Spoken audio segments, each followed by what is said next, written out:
Hey everyone, ako ay magluluto ng aking panghapunan at ito ay yung gizzard. Ano ba yung gizzard? Yan, namarinate ko na yan. At ito, yung pang-braiding ko, I divided it into 2 parts. Pareho. This is a mixture of cornstarch, flour, cayenne pepper, salt, and a little bit of ano yun, yung Japanese MSG. And then, the beaten egg. So, let's gonna start.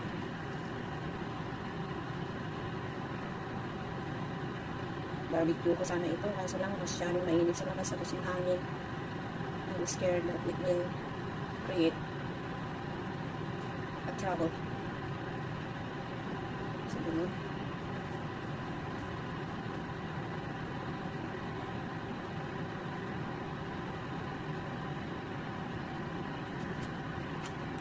Then,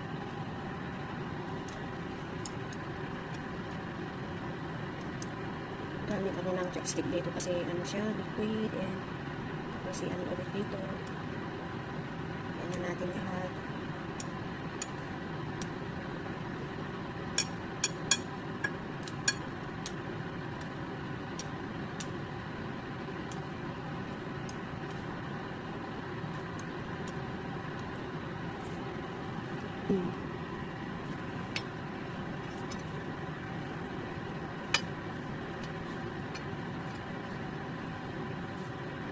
Yan.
So, ayan.